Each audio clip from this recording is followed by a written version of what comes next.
Jimmy and George, intoxicated, were making slow progress. 3 steps forward, 1 step back. George made a suggestion. "We can't do that, George. What if we get caught?" "No, we won't. It's pitch black. No one will see us," replied George. Staggering on, they stopped at a locked gate. With difficulty, they scrambled over. Stumbling onward, Jimmy asked, "Which way now?" "I think it's over to the right." "Yes, this is it." Come to a low fence with a squeaky gate, they entered. George then asked, "Which one are you going on first, the slide, the roundabout, or the swings?"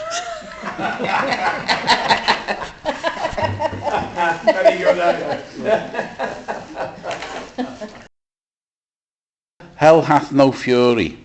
They're all going to suffer retribution once I return to power. Backsliding bastards. I predicted this would happen, but none of them had the balls to back up my claim. They don't realise that I, their greatest leader, with influence beyond imagination, could have protected them. Still, must make that call before Armageddon happens.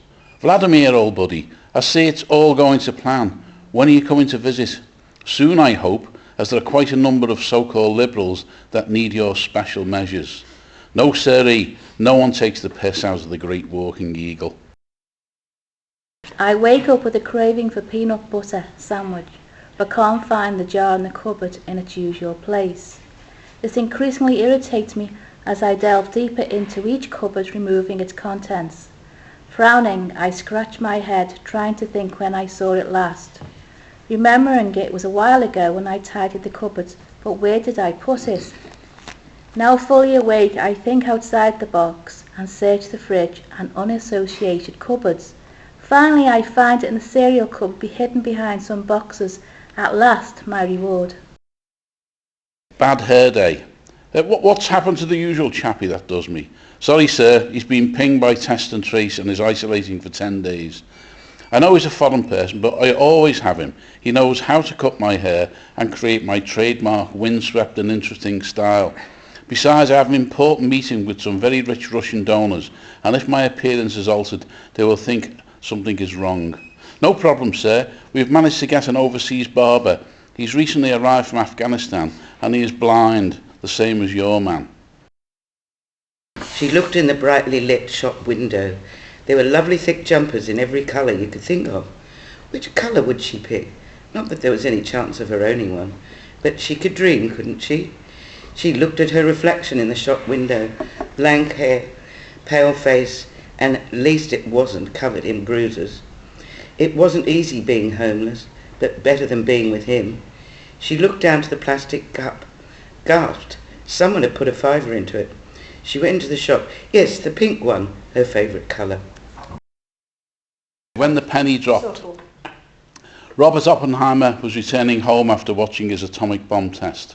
A verse from a Hindu scripture haunted him. Now I am become death, the destroyer of worlds. I have produced this ultimate weapon of destruction. Who will control it? Is humankind ready to place this Armageddon device in the hands of infantile leaders? Arriving home, he asked his wife where his 3-year-old was. In his playpen, darling. He entered the nursery, and to his horror, the boy was playing with a loaded gun. Good God, he thought, what irresponsible madman would give an infant a lethal weapon? Gimlet's eyes swept the crowded beach.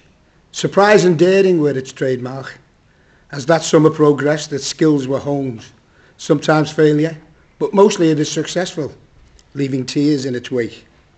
The victim, unaware of the impending attack, sits with his family, laughing in summer sunshine.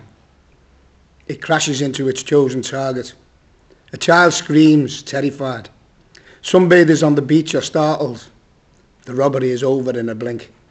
Dad, Dad, the boy yells in anger. That seagull stolen me ice cream. And the bird soars away. Flicking its tail, the thief squirts a final insulting stream onto its victim. And so it begins. Has Wei Yan returned from his trip up north with some merchandise for tomorrow's market? Said his mother, setting up the stall.